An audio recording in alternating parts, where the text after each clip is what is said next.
CTV News at 5 with Tony Ryma and Rick Wyman with weather.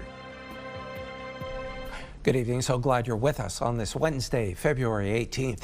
A serious collision closed Highway 17 this morning in Bruce Mines, east of Sault Ste. Marie. One person was taken to hospital with life-threatening injuries after a crash involving a pickup truck and a transport. A detour was set up directing traffic away from Highway 638 to Duff Road. Highway 17 reopened just before 9 a.m. Now to the weather, where a system is making its way into our region, dumping more snow. For more details, let's bring in CTV's Rick Wyman. Rick. Tony, that happened in the Sault and Gore Bay. Now, Sudbury, we finally came up with a number for Greater Sudbury this evening and overnight. It's 5 centimeters. Finally got that out of Environment Canada. Your systems map brought to you by CAA. Get your membership today at caa.ca. This is the system primarily across that, Highway 17 line right across from the Sault to North Bay. So some snow. We'll get into some of the numbers, but a lot of snow in the Sault and Gore Bay, St. Joseph's Island for today. That's going to ease up. And again, some snow for Greater Sudbury. Numbers, 5-day forecast all coming up. Tony? Thanks for that, Rick. An update for you tonight on the dog abuse case in Sudbury we told you about yesterday. A 51-year-old man has been charged with cruelty to animals. Police and municipal law enforcement officers investigated reports from the community into a viral video of a man kicking a dog. The accused has been released with the condition to not have any animal in his control or care and to appear in court at a later date. The dog is being cared for at a local shelter.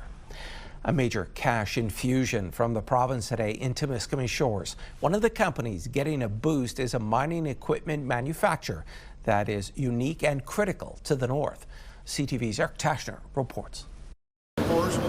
For close to 120 years, a mining manufacturer, Wabi Iron and Steel Corporation, has played a critical role in the supply chain. We are investing in changing our molding systems, our molding line and operations, and upgrading our melting capabilities. The foundry, the only one of its kind in Northern Ontario, is where workers make castings. When the metal freezes, molten metal goes into a mold. The castings tend to be wear parts that can be used in the mining operations, both milling and underground. From $4 million in funding announced today, $3.25 million is going to Wabi to purchase and upgrade existing equipment and renovate its foundry division. Essentially to go from our current tonnage capability of 700 tons to 5,400 production tons by the end of this project. Ontario Cabinet Minister George Pirie says it's crucial the government prioritizes investments through the Northern Ontario Heritage Fund to protect industries and jobs. It's part of that strategy about pivoting away the dependency on the dependency of the U.S. markets and building our own made Ontario economy. The manufacturer ships products to mines in Ontario, Canada, South America, and around the world, recently striking a deal with a mine in Ireland. Down the line, Wabi is planning a large 5-year expansion. We anticipate approximately 40 more employees added. Foundries are absolutely essential. So by staying in the game, they now have they're basically in a very unique position. As it looks to be the premier foundry, Wabi is already planning ahead for another century of production. Eric Tashner, CTV News, Timmins shores. Several projects in the north received federal funding today to help address critical needs connected to the drug crisis. CTV's Angela Gemmell has more on the programs getting the money. Along with offering primary health care and mental health support, the staff at Mamusing North Shore Community Health is also on the front lines of the illegal drug crisis. They see firsthand the devastating effects of substance use. Our vision is rooted in Anishinaabe teachings that remind us healing happens through relationship, community, and balance, and that our role is to walk beside our relatives as they reclaim wellness in their own way and on their own time. The Indigenous Health Organization is one of 8 Ontario projects receiving funding from the Emergency Treatment Fund. Sault Ste. Marie Algoma MP Terry Sheehan announced the federal money today, meant to help communities respond to needs related to the illegal drug crisis. In rural Canada, in Northern Ontario, in Indigenous communities and non-Indigenous communities so that we could fund these important initiatives that's going to combat this. Mamusing will see $3.6 million to address substance use in urban Sault Ste. Marie and North Shore. For many Indigenous people, mainstream systems have not always felt safe, accessible, or responsive. There are real and ongoing concerns about the care people receive, the barriers they face, and the impact of historical and systemic inequities. The money will help the organization strengthen its client connection model and its outreach program. These ongoing relationships help people feel seen, supported, and accountable. They also allow us to identify challenges early and respond with care before situations become crises. When people feel connected, they are more likely to stay engaged and experience positive outcomes. Also getting money from the Emergency Treatment Fund is a 6-bed residential pre-treatment transition home for Wikwemkong and 24-hour on-call support and response for a program in Birch Island. Angela Gemmell, CTV News, Sudbury. Time for a quick break. Coming up on CTV News at 5, Rick has your full weather forecast. Right now, though, we're off to Timmins and Gillies Lake. This live webcam is courtesy of that city. It's -9 Celsius. We'll return in a few minutes.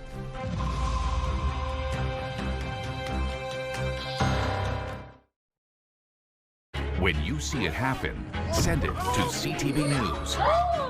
Text 10400 from your screen to ours.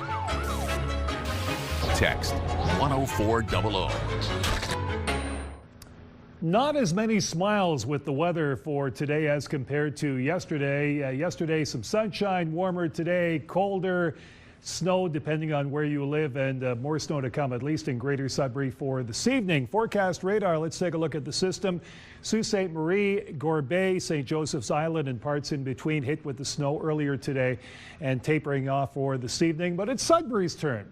We didn't know last night in terms of the total accumulation, but about 5 centimeters in the forecast. Let's take a look at some of the 5-day numbers. Cloud cover tomorrow, 0, your expected high. Friday, chance of snow at 40%, -2. Chance of flurries on Saturday, -4. Chance of flurries on Sunday, -3. And then the cool down begins in Northeastern Ontario. Monday, we've got -10, some sun and cloud. And take a look at the overnight low, -22. Meanwhile, in the Sault and Algoma, chance of flurries at +1 for tomorrow, +2 Friday, chance of snow. Chance of flurries on Saturday, -2, -4 Sunday, chance of flurries, and some sun and cloud as things cool down. -9 your expected high, with the overnight low Monday night at about -18. Timmins, Cochrane, Kapuskasing, not as pretty as last night's forecast, but not bad. Mainly cloudy tomorrow, -4, -5 on Friday, sun and cloud. More of the same on Saturday. Sunday, chance of flurries at -5, then -15 your expected high Monday. Then again, take a look at the overnight lows. You go from -13 to -19 to -25 by Monday evening. Change is a-coming. Temiskaming Shores and Kirkland Lake, chance of flurries and 0 for tomorrow. Chance of snow on Friday at -3. -3 again, chance of flurries, and chance of flurries come Sunday. So all 3 days -3. All 3 days, 30% chance of precipitation.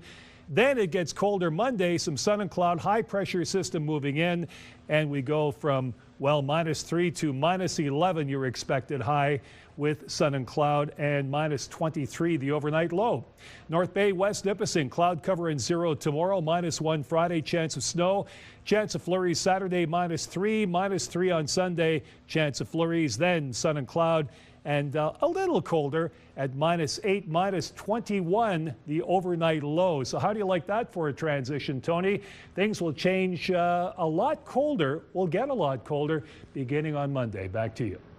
Thanks for that, Rick. Don't Stop Now is the title of the latest briefing from the Northern Policy Institute. It shows the impact of federal and provincial efforts to move immigration beyond Canada's largest cities is working. CTV's Lindsay Ayla tells us more. Experts say the bottom line is deaths outweigh births in almost every region of Northern Ontario in recent years. Over the last 50 years, Canada has basically doubled, Ontario has basically doubled, Northern Ontario not so much. And in fact, what we saw is that when you look at population, without the immigration spike of the last 5 years, every region in Northern Ontario would have declined, except for Kenora. Sirtwell says without the recent population increase driven by both immigration and an increase in temporary residents, Northern Ontario would be demographically and economically unsustainable. The rural northern immigration pilot clearly worked. It saw growth in population across the board in Northern Ontario. We now have 2 new pilots in place, but again, they're temporary and they're small. They're modeled after an approach used in Atlantic Canada that was super successful and actually made permanent. So our hope is that the federal government will recognize the success of these streams for areas that are outside of our Montreal, Toronto, Vancouver metropolitan areas and make them a permanent pathway for immigration in the future. The rural and francophone community immigration pilot programs supported 551 principal applicants, representing a total of 1,082 individuals coming to Sudbury. It's one tool in a suite of tools that help people find their homes in Canada, and certainly in the north it's been really important for hundreds of employers who have found talented employees who are here to stay and want to stay and be part of the community. Sirtwell adds that Northern Ontario needs 6,500 new people every year for the next 20 to make up for people retiring. That's compared to other parts of the province, which only need about 2,000. Lindsay Alick, CTV News, Sudbury. The organization Sudbury Queers United Around Diversity, known as SQUAD, continues its work for safety, diversity, and equality for the 2S LGBTQI+ community. Today, Sudbury MP Vivian Lapointe announced more than $250,000 in federal funding to help the group continue reducing barriers. SQUAD opened a safe space on Durham Street in downtown Sudbury last August. The funding will be used to expand services and offer workshops that foster inclusion, education, and understanding. The work that SQUAD does really speak to the values that we all hold as Canadians, the values of respect, of democracy, of inclusive societies. And so that this funding helps them do a lot of that great work that they do, the advocacy, the support, as well as the education. Suicide is at a higher rate within the queer community. Isolation, they've proven that isolation and loneliness is the equivalent of smoking 15 cigarettes a day. So it affects you not only just mentally and emotionally, but it affects you physically. And it's, so then everything that comes with that, the pressures of minority stress. SQUAD is also working with a local long-term care facility to offer a rainbow space and training videos on how staff and residents can be more accepting and inclusive. Specialist high skills major in sports coming up on CTV News at 5. A Catholic high school in Greater Sudbury took part in a launch activity featuring a hockey game.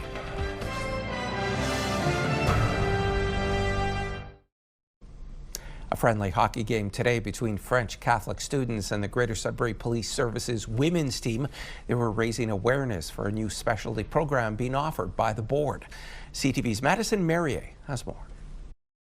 Green pom-poms and school spirit lined the arena this morning to increase awareness for the new sport schism at L'Horizon. It's just to get them now to know exactly what it entails. Like, it's not just for the athletes, but it's for many students involved, like that can get involved. So we're just going to have to work on that part, but I think it's going to be a success for sure. The future is going to be more co-op placements for those who are already in the exploitation minière high schools major and the santé bien-être high schools major, but now we offer sports, so we're going to be able to offer even more co-op programs. Ledo says the hockey game is to get students in grades 11 and 12 interested in sport schism. A lot of our classmates and a lot of people at our school in general are interested in sports, so I think that it's a great opportunity for like a lot of the students. I think there's going to be lots more people participating in that, and I think, yeah, I'm also interested in it because I'm interested in going into like medicine, science. The new schism took a year in the making, but the school felt it was necessary with how prevalent sports are at L'Horizon.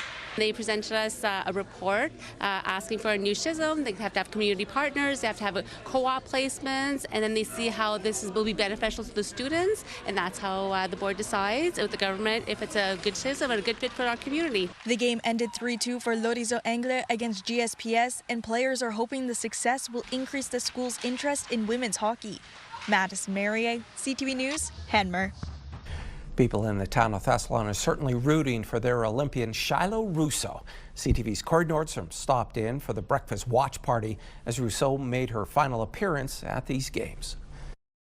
Excited eyes took in the last event of Shiloh Russo's Olympic debut. The biathlete is believed to be the first ever Olympian from Thessalon, with the community rallying around her for each event the 25-year-old took part in. We're really proud of Shiloh, for sure, my wife and I, and then not just us, but like I said, the whole community's proud of her. It's huge for a town of this size. We used to see her roller skiing around town and running up Highway 129, and she used the Rod and Gun Club out in Little Rapids. So we've been seeing her working hard her whole life. The odds of making it is like point and then 5 zeros, 1-7. That's the odds of somebody making it to the Olympics with the population. Russo's final event of the 2026 Games was as the second leg of the 4x6 kilometer relay. Overall, Shiloh told her parents she had hoped for better results this Olympics, but in her last appearance in Milano Cortina, the Thessalon native started 19th and at one point moved Team Canada into 9th.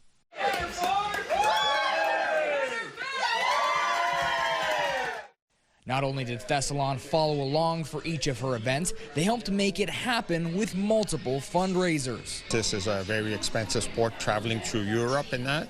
So people, businesses in town and the North Shore and individual people have stepped up and helped her out. And that's why she is where she is today, because of all the people behind her.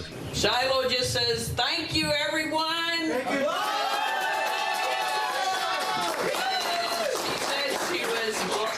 Yeah, she said she was happy she had a good leg today. While it's still too early for Shiloh to decide if she'll try to compete at the next Winter Olympics, she's already made history in her community. Her family and friends say Russo has proven to children in any small town like Thessalon that they too can make their dreams a reality if they put in the time and effort. Corey Nordstrom, CTV News, Thessalon. It's a community with a rich history. When we return, we talk with an author from Nipissing First Nation. You're watching First at 5.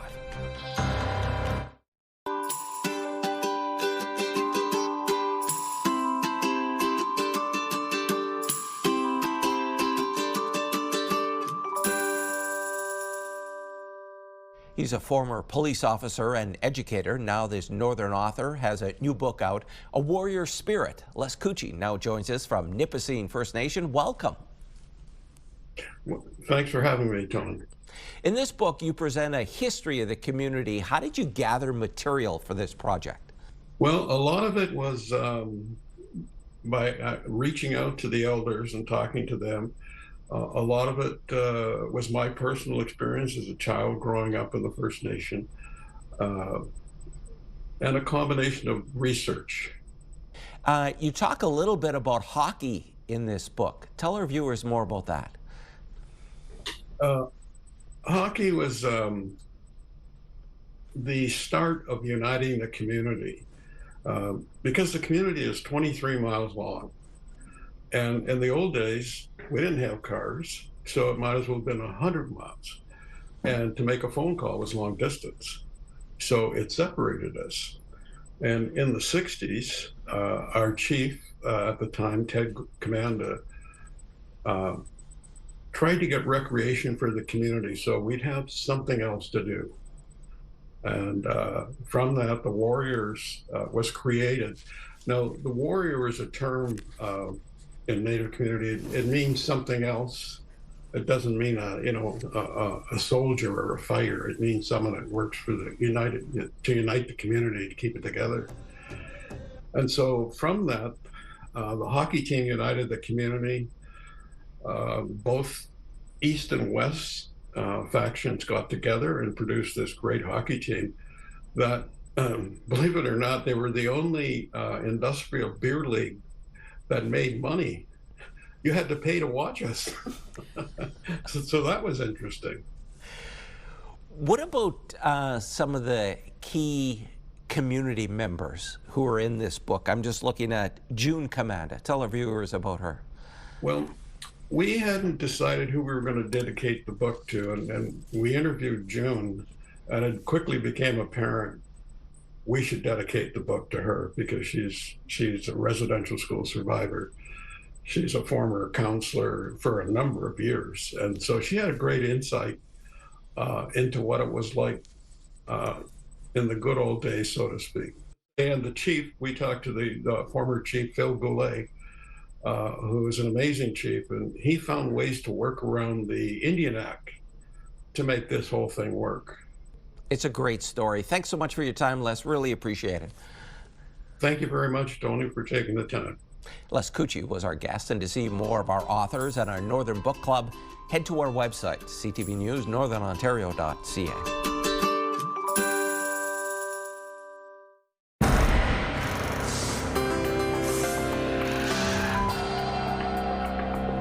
Our first community close-up comes to us from Greater Sudbury. Ted Gunn was recently at Fielding Park and Lively and snapped this photograph of swans. He says the birds are enjoying a cool February afternoon. Thanks so much, Ted.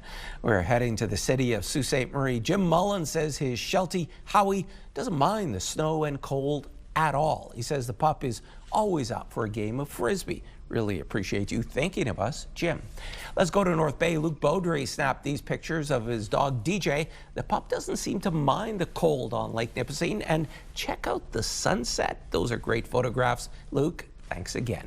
And if you have any pictures, videos, or events you'd like us to showcase, you can always email them to us at communitycloseup@bellmedia.ca. And there's more news for the North coming up at 6 o'clock. For now, continue watching as we hand things over to CTV National News.